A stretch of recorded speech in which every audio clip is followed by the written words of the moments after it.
At 62 years old, I couldn't tie my own shoes. Without sitting on the edge of the bed, catching my breath like I'd run a mile. I weighed 320 pounds, and I had weighed somewhere near that for 17 years. My doctor had stopped offering solutions. My family had stopped mentioning it. And somewhere along the way, I think I had stopped believing it could change too. Then one morning, I sat down to tie my shoes and I just didn't get back up for a while.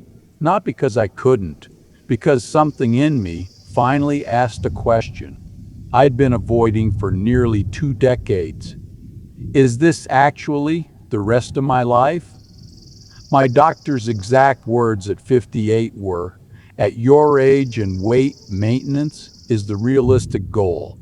I wrote that word down. Maintenance. I stared at it. Then I threw the paper away.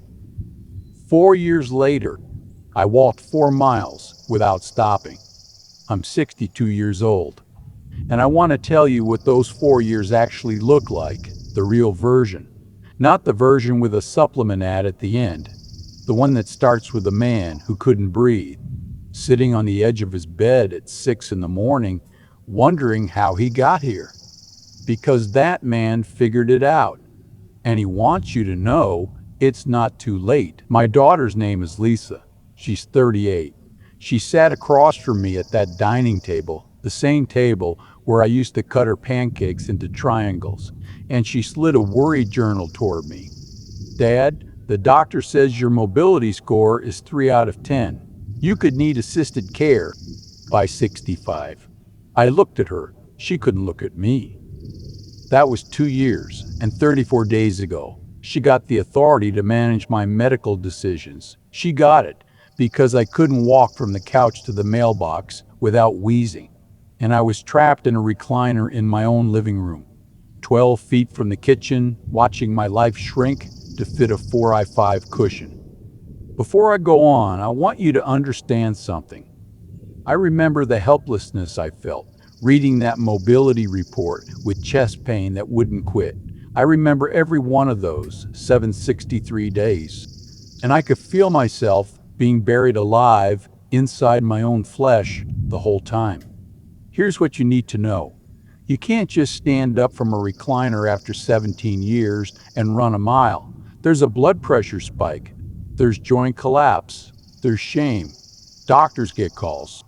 Family members watch. They don't call it imprisonment, but it sure isn't living either. I knew all of this, so I waited for the 40,000 phi when the neighborhood was asleep and my shame could stay in the dark. I put on the only sweatpants that fit.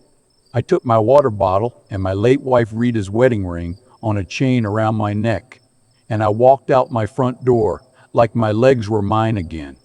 Because for 763 days, I hadn't been acting like they were. On a trail behind Willow Street with a woman named June. She's 46. She lost her husband to a heart attack 5 years ago. She started walking the same 40:30 a.m. route the month after I did. The neighbors have decided we're in some kind of midlife romance. They don't know. They see a 320-pound man and a widow and write their own story. Well, here's the real one. The daughter who took my medical authority hasn't called in 3 months. The woman who saved my life has known me for 7. Rita told me something before she died that I've never forgotten. "You carried everything for everyone," she said. "The groceries, the worries, the 20 extra pounds every Christmas. But you never did carry yourself." She wasn't wrong. We were married 38 years. She went fast. A stroke on a Thursday at 2:30 p.m. I called Lisa first. She called the funeral home first, then the insurance company, then asked when I'd be ready to downsize the house. I didn't know any of this at the time. I found out later, the way you find out most painful things, far too late to do anything about it. The recliner. I want you to picture it, not the furniture catalog version with lumbar support and heat massage. The real version, faux leather that peeled onto my clothes, a permanent groove that fit only my shape and no one else's. A TV remote with the battery cover missing. Every morning at 10:30 a.m., a home health aide named Maria, knocked on the door. "Good morning, Mr. Calloway. Time for your check." Maria was kind. I want to be clear about that. Everyone sent to help was kind. And that was almost the worst part, because medical kindness without belief in your recovery is just scheduled maintenance. I watched the men on the weight loss forums I found at 3:30 a.m. stop posting, not because they'd succeeded, but because they'd given up, and nobody asked why. And one thing surprised me more than I expected. There was a man online, screen name Old Rider 62, truck driver for 35 years, morbidly obese, knee replacement, diabetic. Every day he'd post a single workout, 10 steps to mailbox, pull downs with bands, 5 minutes. I asked him one day why he still posted. "Doesn't matter if anyone reads it," he typed. "I still know how to try." That was the moment I understood what my body actually was. It wasn't a failure. It was a storage unit for grief I'd never let myself feel. I started keeping a notebook. Small black one, spiral bound. Every day I wrote the date, my weight, the number of steps I took, and one thing I noticed: I'm not a writer. That wasn't the point. I needed proof. Proof that I was still capable, still moving, still present in this world. On day 12, Lisa texted asking if I needed groceries. I said I needed to walk on my own. "The doctor doesn't recommend it," she replied. She never brought it up again. On day 14, I walked 200 steps. On day 30, I reached the stop sign at the end of the block. I sat on the curb and cried. Not from pain, from the shock that the sidewalk was still there, that I was still on it.